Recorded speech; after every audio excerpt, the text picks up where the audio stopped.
Shanghai cooperation organisation की summit को लेके लोग ये जानना चाहेंगे कि पाकिस्तान इससे कैसे बेनिफिट कर सकता है, बट बिफोर दैट इसका जो पॉलिटिकल वेट है दुनिया में, यूएन के साथ भी इंगेज्ड है, ये पीस एंड सिक्योरिटी में भी कंट्रीब्यूट करता है, यूनाइटेड नेशन जनरल असेंबली का हिस्सा है एक बहुत कॉन्क्रीट, और इस वक्त का जो ग्लोबल साउथ का वेट है अगर वो हम मेजर करने की कोशिश करें तो वो तकरीबन इसमें रिफ्लेक्ट करता है। Do you agree to that कि इस वक्त ईरान, रशिया और चाइना क्योंकि इकट्ठे एक स्टेज पे मौजूद होंगे तो peace and security forefront पे होगी गाज़ा वॉर को लेके और यूक्रेन वॉर को लेके, कि इकोनॉमिक फ्रंट ज़्यादा इम्पोर्टेंट होगा? देखिए, होना चाहिए तो इकोनॉमिक फ्रंट इम्पोर्टेंट होना चाहिए, ज़्यादा इम्पोर्टेंट चाहिए, इसलिए कि इकोनॉमिक फ्रंट अगर इम्पोर्टेंट है, कोलैबोरेशन ठीक ठाक है, मैक्सिमाइज कर रहे हैं, तो फिर अवाम और लोगों का फ़ायदा होगा उन चीज़ों में जो concern life. What concerns life is important और दे वुड बी हैप्पियर। मगर अफसोस से ये कहना पड़ता है कि इस दुनिया में लोग शायद डिफेंस का जो एस्पेक्ट है उसको भी इम्पोर्टेंस दे रहे हैं, बल्कि कुछ लोग कह रहे हैं that this can become the Asian NATO, और अगर एशियन नेटो बन जाए तो मैं समझता हूँ बड़ी अच्छी बात है। बैलेंस ऑफ पावर के ये पॉइंट ऑफ एशियन व्यू से नेटो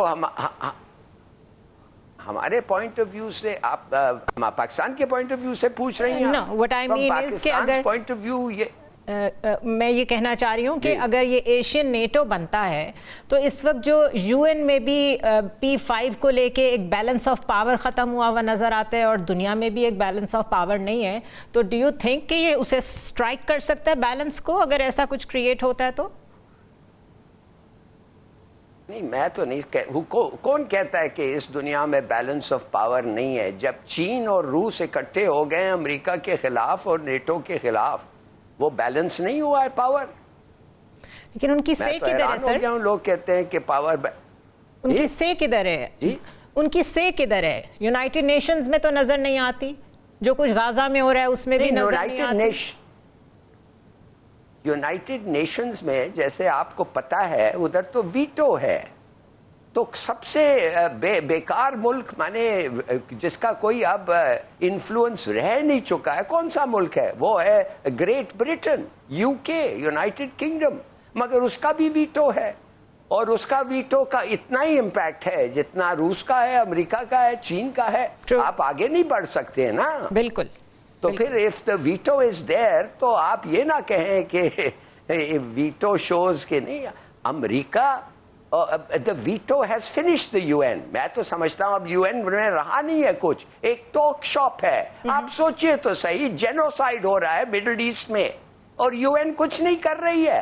50,000 लोग मारे गए हैं, पता नहीं कितने जख्मी हैं और कितने गुमशुदा हैं, मगर कुछ नहीं कर पाए। क्यों? Because of the veto. तो क्या ये यूटिलिटी क्या है यूनाइटेड नेशंस का? यूनाइटेड नेशंस तो आज उतना ही इम्पावर हो गई है, इम्पोर्टेंट हो गई है जितना लीग ऑफ नेशंस था। राइट। तो अगर आपको एशियन नेटो नज़र आ रहा है तो उससे तो आई वुड अज्यूम कि शायद defence and security, peace and security related चीज़ें ज़्यादा होंगी और फिर इकोनॉमी तो बैक फुट पे जाएगी। वैसे भी defence is a complete industry, we all know that. तो ये इंडस्ट्री फ्लरिश करती नज़र आ रही है आपको? ऑयल प्राइसेस इफेक्ट होती नज़र आ रही हैं आपको? इंडस्ट्री डिफेंस एशिया में नहीं फ्लरिश कर सकेगी, इसलिए कि सोफिस्टिकेटेड वेपनरी उस चीन के पास है, रूस के पास है और किसके पास है। तो कुछ सालों तक जब तक they catch up defence industry, जैसे अमेरिकन के हाथ में इस वक्त नेटो में, who else is there in western Europe, in the west so to speak, except for America, उनका ही सब चीज चल रहा है। देखिए, बात असल ये है, नेटो का जब मैं कहता हूं उसका माने एक ऑर्गेनाइज्ड डिफेंस, वो लोग which have a interest in getting together and having a common defense. Now, unfortunately, Asian NATO में क्या रुकावटें हैं? एक रुकावट तो ये है कि हिंदुस्तान और पाकिस्तान, हिंदुस्तान तो हमारा जानी दुश्मन है, वो तो चाहता ही नहीं है कि यूनाइटेड फ्रंट कैसे हो सकता है? نہیں ہو سکتا ہے، اس لیے نہیں ہو سکتا ہے. ہاں اگر پاکستان اور انڈیا میں ایک نو وار پیکٹ آ جائے، پاکستان اور انڈیا میں اگریمنٹ آ جائے کہ نو بارڈرز ول ناٹ چینج اور یہ اور وہ جو بیسکلی یو این میں ہے، you can't change a border by force. مگر آپ دیکھ رہے ہیں کہ یوکرین میں کیا ہوا ہے، آپ دیکھ رہے ہیں کہ کشمیر میں کس قسم کی اگریمنٹس اور resolutions of the United Nations and promises made to the world violate ہو گیا ہے. They are in thin air. Yes absolutely. تو میرے خیال میں یہ کہنا کہ یہ ایشین نیٹو بن جائے گا گیون کہ اتنے ڈفرینسز ہیں اس کے ممبرشپ میں ملکوں میں، تو میرے خیال میں اٹس اے بٹ پریمیچور. مگر ارادہ تو یہ ہے. اور دیکھیے میں آخری بات ڈیفنس پہ ایک چیز کہہ دوں، مودی اور دووال کا ہندوستان کبھی نہیں پاکستان کے ساتھ ان کی کوئی کولیبریشن ہو سکتی ہے جس پہ ہم بھروسہ کر سکتے ہیں. یہ یاد رکھیں. بہت شکریہ ظفر ہلالی صاحب، تھینک یو سو مچ.